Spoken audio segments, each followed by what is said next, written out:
On May 6, 1937, the largest aircraft ever built drifted towards New Jersey after completing a transatlantic voyage from Germany. For the passengers on board, the journey was almost over. Less than a minute later, the Hindenburg would be gone. Regardless of the safety concerns, back in the day, I would possibly fall victim to the same accident, as an offer to go over the Atlantic via blimp was something I would accept in a heartbeat. At more than 800 feet long, the Hindenburg was unlike anything the world had ever seen. It was longer than 3 Boeing 747s, placed nose to tail, and represented the pinnacle of airship travel. Departing from Frankfurt, Germany, the giant Zeppelin crossed the Atlantic, carrying passengers, crew, mail, and cargo towards Lakehurst, New Jersey. The trip usually took around 2.5 to 3 days, significantly faster than crossing the ocean by ship. For the wealthy travelers of the 1930s, this was one of the most luxurious ways to reach America. The tickets used to cost around $450 US. In the today's digits, that would be right around $10,400. But what made the Hindenburg remarkable wasn't just its size. It was what was hidden inside. Most people imagine the interior of a flying hotel filling the entire airship. In reality, the passenger accommodations occupied only a tiny section suspended inside a massive structure. Above and around passengers were 16 enormous gas cells. The ship contained a dining room, a reading room, and a writing room, as well as smoking lounge, observation promenades, passenger cabins, water ballast tanks, and crew quarters. Yet all of these facilities existed beneath an enormous volume dedicated to most entirely to a lifting gas, and that lifting gas would ultimately determine the fate of the aircraft. The Hindenburg had originally been designed to use helium. Helium was non-flammable and considerably safer.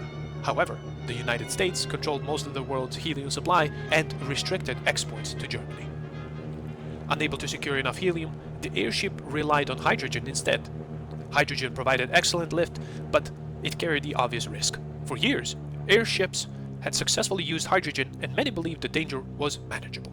Then came the May 6th in 1937. After crossing the Atlantic, the Hindenburg approached Lakehurst. Poor weather delayed the landing. For several hours, the airship maneuvered over the area while waiting for the conditions to improve. Crew members releasing ballast water and adjusted ship's trim in preparation for landing. Observers on the ground watched as the giant airship slowly descended towards the mooring area. Everything appeared as a routine. Then, moments after the landing lines were dropped, something went wrong. A flame appeared near the rear section of the airship. Within seconds, fire raced across the structure. The hydrogen-fed blaze spread with astonishing speed. Passengers and crew scrambled to escape as the enormous aircraft collapsed towards the ground. In less than a half a minute, the world's most famous airship had been destroyed.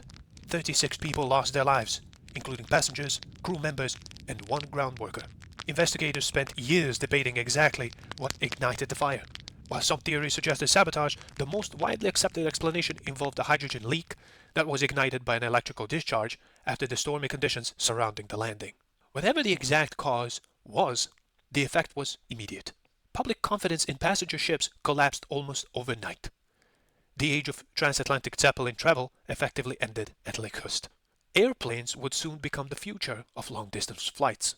Today, the Hindenburg remains as one of the most recognizable disasters in aviation history, not simply because it was destroyed, but because it represented a vision of future.